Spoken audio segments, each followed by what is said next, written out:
बिस्मिल्लाहिर्रहमानिर्रहीम। ख़ातिम हज़रात, मैं हूँ अख्तर अब्बास और आप सबको मेरा सलाम पहुँचे। आज का सेगमेंट है आपकी बातों का और आपके सवालों का।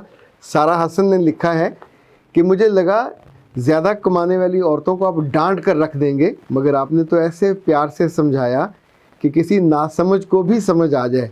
मुझे तो सुकून आ गया। अल्लाह जब भी मुझ पर ये वक्त लाया तो मैं ऐसे ही तकसीम करूँगी। बेशक अपने लिए कम बचे मगर खुशी तो ज़्यादा मिलेगी। सारा बेटा, बहुत उम्दा बात आपने सोची है। ये बात याद रखें, ज़िंदगी में मिलता उसी को है जो सोचता है।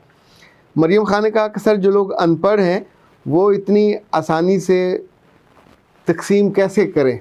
अच्छा, इसी तौर पे हिना ने पूछा है कि जिसकी आमदनी थोड़ी हो, क्या वो भी अपनी आमदनी और तनख्वाह में से अल्लाह की राह में तकसीम करे। मेरे बच्चे, जिसको अल्लाह को लूटना हो उसको ये करना चाहिए। खनसा ने पूछा है कि सर आप ऐसे क्यों हैं। वैसे तो इंडिया की एक फ़िल्म थी, उसमें वो गाना था, मैं ऐसा क्यों हूँ, मैं वैसा क्यों हूँ, पर दैट वाज ए फ़न। तो ये जो बात खनसा ने पूछी है, मैं अगर बैक ऑफ माइंड जाऊँ तो जब मैंने पहली दफ़ा वो हदीस पढ़ी, उस वक्त शायद हमारे सिलेबस में थी, खैरुन्नास मैं यनफ़ुन्नास, तुम में से अच्छा वो है, बेहतरीन वो है जो इंसानों के लिए फ़ायदेमंद हो, बेहतरीन हो, उम्दा हो।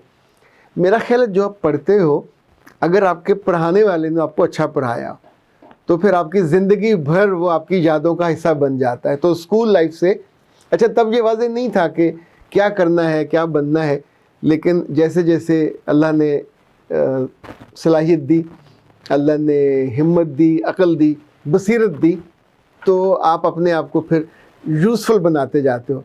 बड़े होने के बाद मैंने तिबरानी की एक हदीस पढ़ी और वो भी उसी खैरुन्नास वाली जो है उसकी ये भी उसी की एक्सटेंशन है। उसके अल्फाज ये थे कि खलकन खलकहुम ले हवाइजन नास। खलकन, तुम में से, जो लोगों में से सबसे बेहतर वो है जो इंसानों के लिए यूज़फुल हो, मुफीद हो और उनकी आसानी के लिए, उनकी बेहतरी के लिए करे। सो मैंने अपने रब से दुआ की, आरज़ू की। तो अब मैं जहाँ होता हूँ, चाहे मैं लिख रहा हूँ, चाहे मैं पढ़ रहा हूँ, चाहे मैं पढ़ा रहा हूँ या कहीं बोल रहा हूँ, तो इनफैक्ट उसमें बुनियादी तौर पे आपकी जो नीयत है वो हमेशा कार फरमा होती है। वो आपको गाइड भी करती है, वो आपके लिए बरकत का बायस बनती है।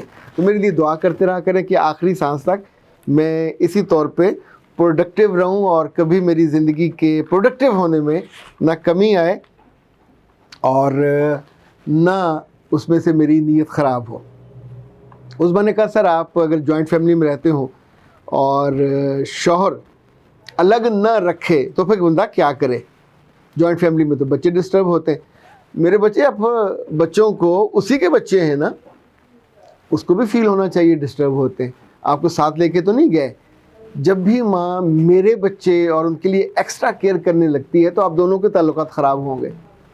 वहाँ अगर आपके बच्चों को कभी सास, कभी जो वहाँ रहने वाले कुछ बुरा भला कह दें, डांट दें, तो फसाद मत मचाया करें। उनके भी कुछ लगते हैं, पर इनकी ओनरशिप को, ज़ाहिर शहरों में बच्चे और तरह से हैंडल होते हैं, गांव में और तरह से हैंडल होते हैं।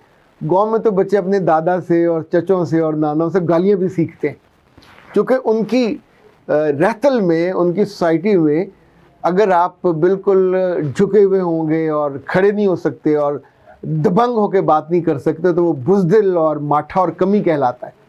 शहर में बिल्कुल और तरह का मिजाज, वहाँ एग्रेशन होती है, यहाँ एग्रेशन नहीं हो सकती। तो अपने बच्चों को आप सोचिए कि अरब वाले भी अपने बच्चों को बाहर भिजवाते थे, पेरिफेरी में, गांव में, ताकि फितरत के करीब रह के सीखें। हमारे यहाँ जितने इस वक्त बड़े ओहदों पे लोग हैं, बड़े बिजनेस में हैं, इनमें से बेशतर गांव के लोग हैं, क्योंकि उनके अंदर सीखने की एबिलिटी ज़्यादा होती है और बड़ी जो छोटी उम्र में उन्होंने खुलापन देखा होता है और फिर आके शहरों में पढ़ते हैं और सीखते हैं। तो आई विश कि आप इस तरह की चीज़ों को बिल्कुल मौजू, बहस और इशू ना बनाइए, वरना आपको फिर नाखुशी होगी। शाफिया ने पूछा कि सर अगर भाई दूसरी कौम या ज़ात वाली लड़की से शादी करना चाहे और घर वाले बोलना बंद कर दें तो वो क्या करे। अच्छा, ये लड़के और लड़कियों दोनों के साथ होता है, लेकिन लड़की इस तरह का कोई फरमाइश ले आए तो उसके साथ भी ये होगा, लड़के के साथ भी ये होता है। हम आमतौर पे उस वक्त सोचते हैं कि सब घर वाले हमसे जुल्म कर रहे हैं, ज़्यादती कर रहे हैं।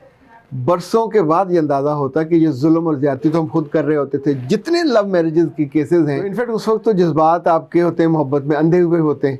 आंखों पे पर्दा पट्टी होती है। बाद में पता चलता है कि ख़ानदान वाले अगर दूसरी कौम में शादी नहीं कर रहे तो बहुत अच्छा कर रहे हैं। जो बच्चियाँ शहरों से गांव में ब्याह के जाती हैं दूसरी ज़ात में, यहाँ अफसरों की बेटियाँ एयर कंडीशन में रहने वाली, गाड़ियों में रहने वाली, वहाँ भैंसों के गोबर और पाथियाँ, और उसमें ज़ाहिर नहीं रहा जा सकता। उस वक्त बंदा को दिल करता नहीं मैं जाके इसके साथ जहन्नुम में भी रह लूँगी। बाबा लोग नहीं रहा जा सकता। अब उसमें आपका दिल तो पागल है, तो जब माँ रोकेगी, जब बाप रोकेगा, जब बहन भाई कोई ना कोई स्टैंड तो लेगा, तो तब हमको लगता है कि ये बहुत जालिम है और हमारी खुशी की राह में हायल हो रहे हैं, जबकि ऐसा नहीं होता।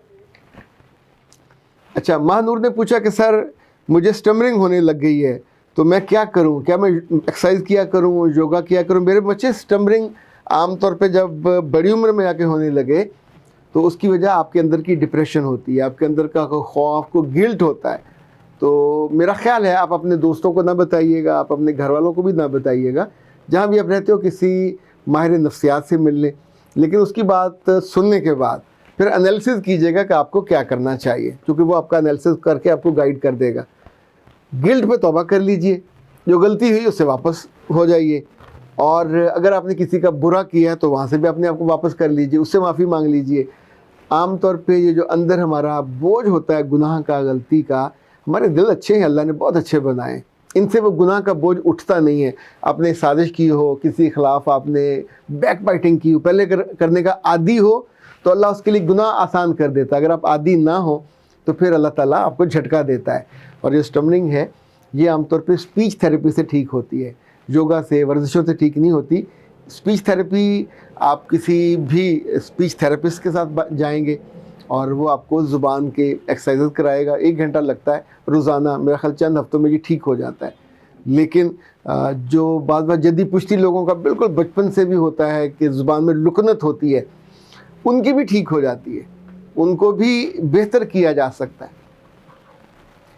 हिरा ने कहा सर मेरे चेहरे पे और मेरे हाथों पे बहुत झुर्रियाँ आ गई हैं, मैं अपनी उम्र से 10-15 साल बड़ी लगती हूँ। मेरे बच्चे, जब आप केयर नहीं करोगे, एहतियात नहीं करो, आप कुछ भी इस्तेमाल ना करो, सर्दियों में अगर आप ठंडे पानी से मुंह धो और बाद में थोड़ा सा उस पर ऑयल लगा लो तो ठीक रहेगा। ये जो गर्म पानी से लोग मुंह धोते हैं या गर्म पानी से लोग अपने बाल ख़वातीन धोती हैं तो बाल भी ख़राब होते हैं और मुंह का जो जिल्द है वो भी ख़राब होती है। वैसे सर्दियों में सबको गर्म पानी अच्छा लगता है, लेकिन ये आपकी जिल्द की लिए मुफीद नहीं होता। अच्छा, एक बात और याद रखिएगा, ये जो ऑयलिंग है ख़ास तौर पे अल्लाह की बनाई हुई, ये जो भी आप बचपन में इस्तेमाल करते रहे हो, अगर उसको आप इस्तेमाल करने लग जाओ या किसी न्यूट्रिशनिस्ट से पूछ लो तो आपका मसला हल हो जाएगा। आपको अपनी उम्र से 10 साल छोटे लगना चाहिए, इसको असूल बनाइए।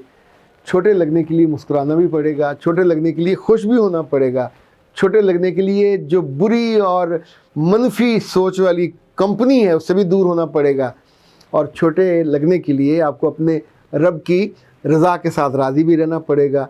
अगर आप रोज़ सुबह नमाज़ फ़जर और बाकी सारी नमाज़ें पढ़ रहे होगे, 5 दफ़ा आपका मुंह धुलेगा और कुरान पाक भी पढ़ोगे, तो वैसे अंदर एक पाकीज़गी आती है और आप यानी पाकीज़ा लोगों का हमेशा चेहरा बाकी लोगों से मुख्तलिफ होता है, अच्छा होता है, खूबसूरत होता है, बच्चों जैसा होता है, उसे बेबी स्किन हम कहते हैं ना। सो इस मामले में आप पाक हर्बल वालों का वो जो है सीरम वो भी मंगवा सकते हैं, चेहरे के लिए भी, हाथों के लिए भी। उनका हाथों का सीरम अलग है, और आप अपने यहाँ से कोई अच्छे ऑयल जो ख़ुद निकलवाए हों, पर ये कुछ मिक्स करने पड़ते हैं, इसका सीरम बनता है।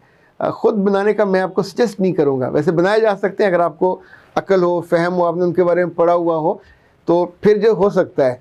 पर इतनी मुशक्क़त में पढ़ने की बजाय एक फ़ोन करें 0300-300-0419942, एक नंबर पे आप कॉल करके तो उनसे मंगवा लीजिए। अल्लाह खैर सलाह जी, आपका मसला हल हो जाएगा। फिर भी अपने पास बनाने का ऑप्शन भी मौजूद होता है, पर उसमें रिस्क होता है। अख्तर अब्बास को इजाज़त दीजिए। अस्सलाम वालेकुम।